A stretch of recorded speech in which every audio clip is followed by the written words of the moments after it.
Salam sejahtera. Nama saya Mariam Mokhtar.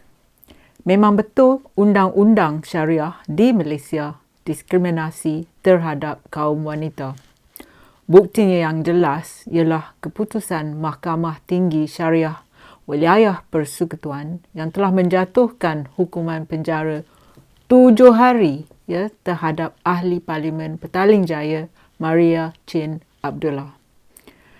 Berlebihan lagi, memang betul wanita Melayu didiskriminasi oleh sistem syariah Malaysia. Yang menafikan fakta tentang diskriminasi ini adalah kaum lelaki dan juga orang kaya di Malaysia. Pendapat saya dan ramai lagi wanita di Malaysia ialah sistem keadilan syariah seolah-olah hak milik orang kaya dan kaum lelaki. Kalau tak percaya, nanti saya huraikan beberapa fakta dalam senarai diskriminasi tentang masalah kaum wanita mendapat keadilan bawah sistem syariah. Tapi terlebih dahulu, kita kembali pada Maria dan ketidakadilan hukuman penjara padanya oleh Mahkamah Syariah. Mahkamah mungkin telah malu kerana dakwaan Maria yang ramai kaum wanita Malaysia gagal mendapat keadilan. Dakwaannya adalah betul, tepat dan jujur. Jadi, mahkamah mahu menutup mulut Maria dan buatnya sebagai contoh untuk wanita lain. Mahkamah agaknya harap apa yang terjadi pada Maria akan diingati oleh wanita lain. Mahkamah tidak mahu wanita lain naik berani, bersuara apabila mereka tidak puas dengan mahkamah syariah ataupun mereka tidak dapat keadilan kerana diskriminasi. Jadi, wanita Melayu akan takut hendak mengkritik atau komplain atau melaporkan yang mereka tidak puas dengan ketidakadilan yang mereka terima dari mahkamah ataupun dari peguam syariah.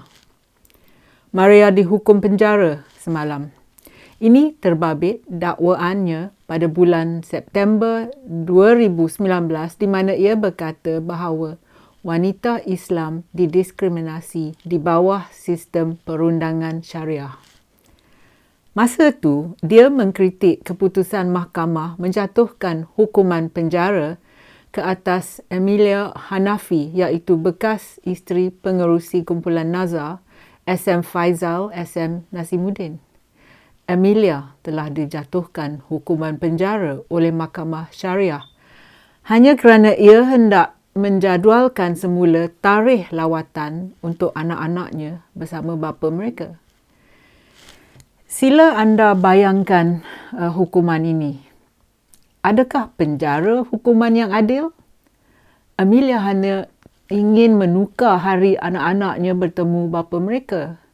Dia tidak membuat permintaan yang tidak munasabah.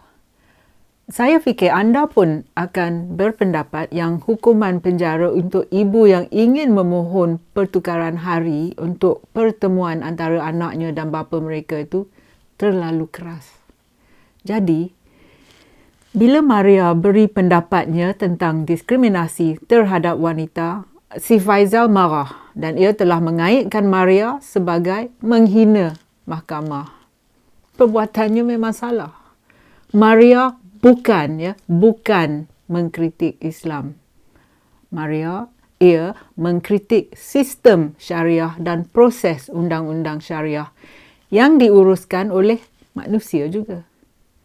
Cuba anda fikirkan sistem dan proses undang-undang syariah dilaksanakan oleh siapa? Oleh lelaki Melayu juga. Mereka yang melaksanakan sistem dan proses undang-undang syariah sudah marah dan iri hati kerana Maria berani mengkritik sistem yang diskriminasi kaum wanita Melayu. Rakyat Malaysia tahu dan sedar sistem diskriminasi oleh kaum lelaki. Tetapi ramai tak berani bersuara. Mereka menderita secara diam-diam. These women suffer in silence. Kalau anda nak tahu, saya beri senarai di mana sistem syariah gagal mempertahankan hak-hak wanita Melayu Islam. Nombor 1, kalau suami tak hadir di mahkamah, talak dan penceraian susah dicapai. Nombor 2, mahkamah enggan kejar bekas suami yang tidak bayar nafkah. Mahkamah kata kalau suami tak hadir di mahkamah, ia akan disaman. Jadi, selepas 1 bulan bila bertemu lagi di mahkamah, suami masih tak hadir. Hakim kata nak undang polis kejar si suami itu. Tapi bila bertemu lagi ke mahkamah selepas sebulan, peguam si isteri tanya mahkamah, mana suami? Dah kena tangkap polis ke? Mahkamah kata, oh ya, lupa nak beritahu polis. Bulan yang depan bila bertemu lagi, polis kata, mahkamah tak beri alamat yang betul. Perkara ini akan diulang beberapa bulan lagi sampai si isteri habis duit bayar peguam, habis duit bayar petrol, bos marah kerana ambil cuti dari kerja dan buang duit bayar pembantu nak jaga anak. Lama-kelamaan, si isteri putus asa dan tak berupaya nak minta nafkah dan sebagainya. Saya tahu kerana saya sudah banyak kali mengiringi kawan dan saudara ke mahkamah syariah. Kami jadi tua dan beruban, duduk buang masa tunggu di mahkamah dan hidup dengan sistem yang langsung tak peduli tentang hak-hak isteri yang kena cerai ataupun isteri yang ditinggal oleh suami. Ramai bekas isteri akan putus asa kerana sistem mahkamah syariah tidak mempertimbangkan hak-hak mereka. Yang ketiga, diskriminasi.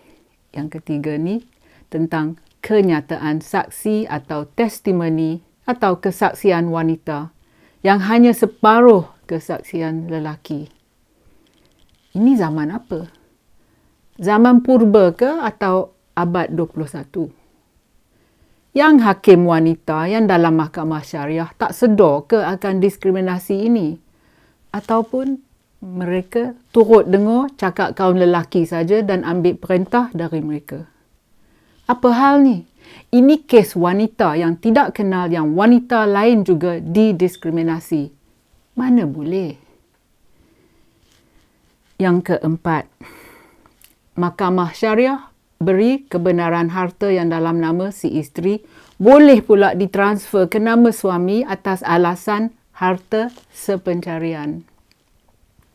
Mana tak ada diskriminasi terhadap kaum wanita? Dalam zaman moden ini, ramai lelaki malas nak berusaha nak cari kerja dan mereka perangai macam lintah, isap darah isteri mereka.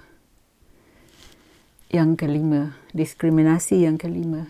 Dalam kes rogol, kesaksian wanita tak boleh diguna.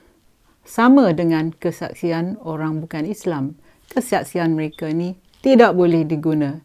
Jadi, macam mana nak berjuang, nak mempertahankan hak dan keadilan kaum wanita?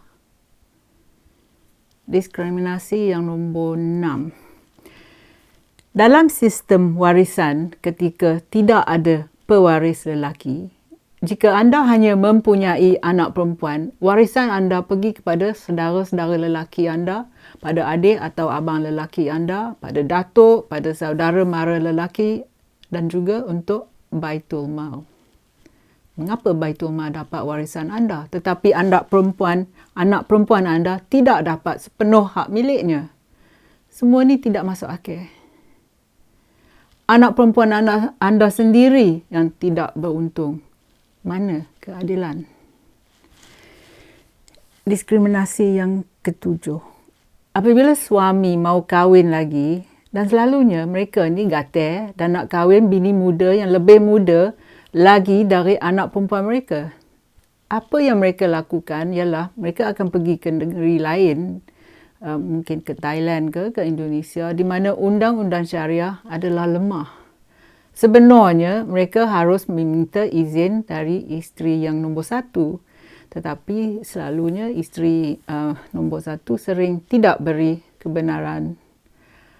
Apa yang pasangan baru kahwin lakukan ialah ada sebaik saja mereka kembali dari Thailand atau Perlis atau Kelantan di mana undang-undang syariah begitu santai. Mereka hanya membayar denda RM1,000 saya ingat yang hanya kacang putih ya untuk orang kaya. Dalam beberapa kes, suami yang tidak mampu bayar akan pujuk isteri muda suruh mereka bayar denda tu. Jadi bagaimana semua ni tidak diskriminasi terhadap kaum wanita? Anda bagi tahu saya ya. Diskriminasi yang ke-8. Suami yang poligami sepatutnya beri ke semua isterinya sama rata. Tetapi realitinya bini muda yang dapat semua. Ini bermakna yang isteri dan anak isteri yang tua tak terima apa-apa pun. Inilah ramai kes keluarga yang tiada ada role model lelaki di mana anak mereka terbiar saja ya, jadi liar dan tidak terima belas kasihan bapa mereka yang tumpuannya hanya untuk bini muda. Inilah diskriminasi terhadap wanita dan juga kanak-kanak. Diskriminasi yang ke-9. Wanita yang ingin cerai suami mungkin tidak dapat berbuat demikian dan mungkin terpaksa tunggu bertahun-tahun sebelum ia berjaya dapat penceraian. Tetapi pada suaminya lain cerita pula. Suami boleh dapat penceraian dengan senang saja. Semua ini diskriminasi terhadap kaum wanita. Diskriminasi yang ke-10. Memang betul ya yang sistem mahkamah tidak pentingkan hak-hak wanita. Ramai wanita yang tidak terima nafkah kerana sistem mahkamah memakan masa yang lama atau mahkamah tak paksa lelaki itu bayar nafkah walaupun ia wajib bayar dan wanita terpaksa jadi pelacur. Mereka terdesak untuk dapat duit nak bayar makan dan sewa rumah untuk ia dan anak-anaknya. Wanita yang terpaksa buat demikian akan dihukum. Lelaki yang tak bertanggungjawab tu, yang tinggal anaknya kebuluran dan menderita, yang enggan bayar nafkah, dia tu tidak dihukum. Mana keadilannya? Ini adalah diskriminasi terhadap wanita. Dan diskriminasi yang ke-11. Satu lagi yang wanita didiskriminasi ialah ini. Apabila wanita dirogol, ya, kena rogol, mereka akan dituduh berzina dan akan disaman dan disebat. Tetapi perogol mereka tidak dapat hukuman. Bukankah ini diskriminasi untuk wanita? Jadi betul kata Maria Chin. Dan saya dan juga berjuta-juta kaum wanita Melayu di Malaysia sama pendapat dengannya. Kami pasti yang kaum wanita didiskriminasi oleh Mahkamah Syariah di Malaysia. Perkara ini tidak boleh dinafikan lagi. Bila ahli parlimen kami berani nak reformkan sistem Mahkamah Syariah? Bila ya?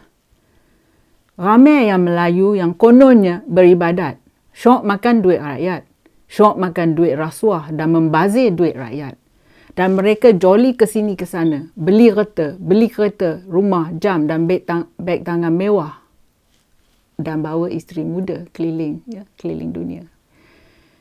Yang seorang saja berani bersuara, itu ialah Maria Chin Abdullah. Tetapi, oleh kerana keberaniannya, Mahkamah Syariah nak hukumnya. So, Maria Chin Abdullah is being punished for saying what needs to be said, that there is discrimination against women in the Sharia legal system. Tetapi, kaum lelaki dan pentadbiran yang terdiri kebanyakannya dari kaum lelaki yang menguruskan Mahkamah Syariah akan teruskan diskriminasi terhadap wanita.